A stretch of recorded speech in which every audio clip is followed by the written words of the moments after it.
Hi, my name is Brittany Miller, and I'm going to be talking about rehabilitation. Rehabilitation was a concept made up to help offenders be reintegrated back into society.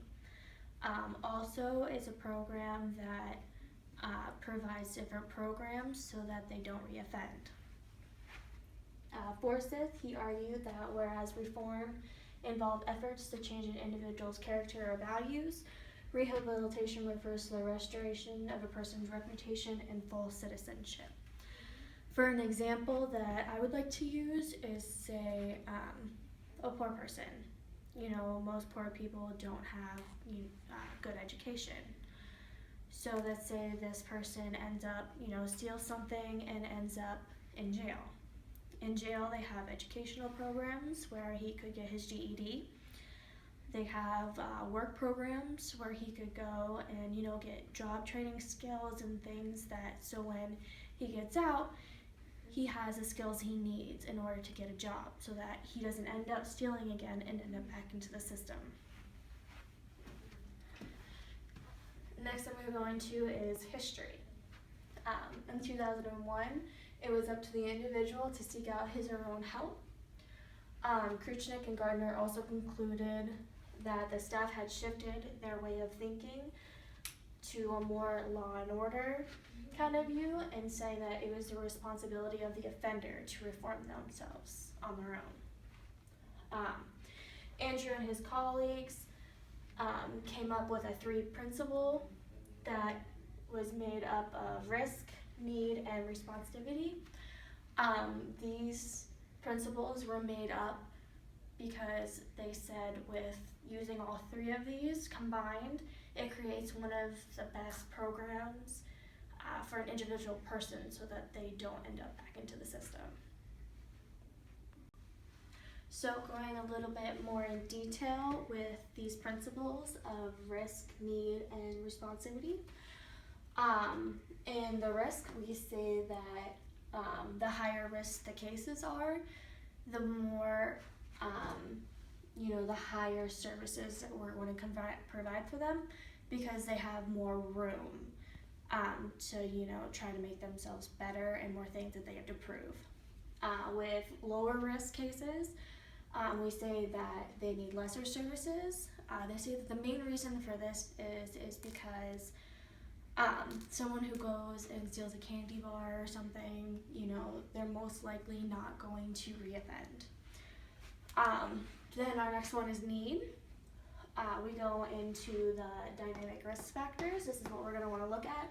This is the characteristics that can be changed about a person.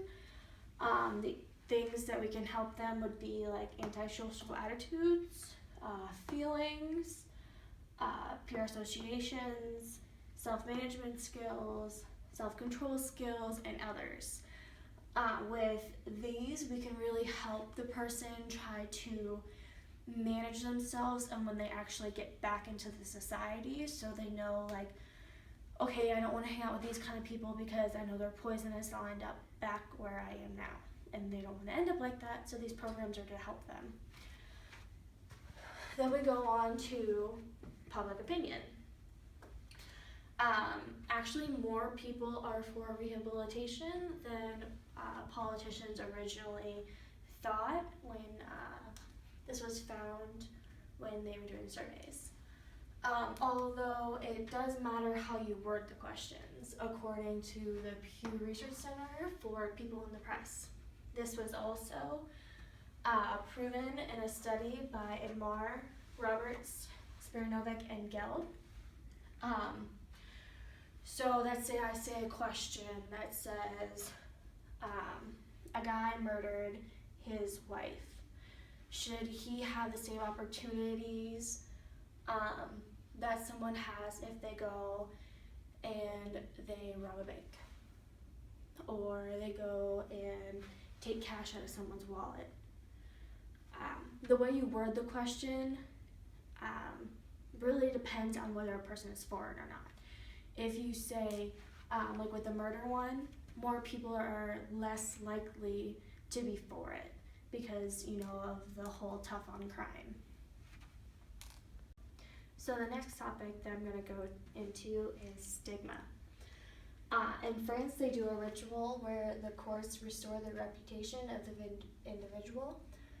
With this, it carries a lot of weight in society. The government's backing them up, basically saying, they went through the proper steps. They showed that they really turned their lives around and that they deserve a second chance, which is all what rehabilitation is all about, is trying to get them to go back into society and try to make themselves a citizen again. When society labels you, you tend to internalize it and you start to believe it. So if someone constantly tells you you're a thief, you're a thief, you're a thief over and over again, you're going to believe it. So, unfortunately, people go, well, if they call me a thief, I might as well be a thief. And unfortunately, that is the reality of some of these offenders. So, what's so special about rehabilitation?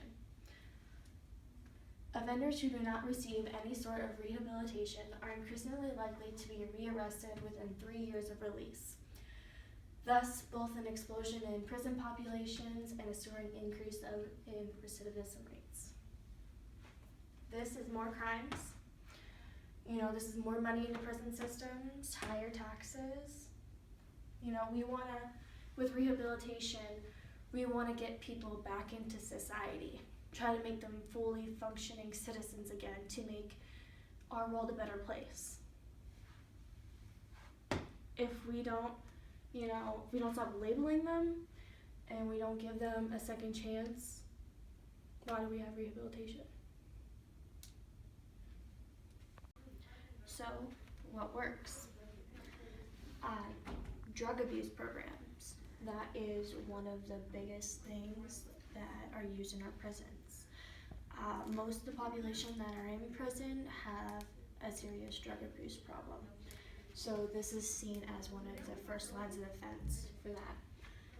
It was found that if offenders completed a therapeutic community and aftercare in the community, their recidivism rates decreased when compared to the control group that was untreated. Cognitive behavioral treatment. This was also another one that was seen very good for sexual offenders.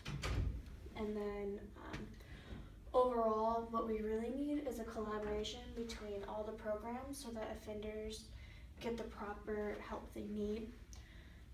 With people, you can't exactly just, say, this program's gonna work for these kinds of people, and this program will work for these kinds of people.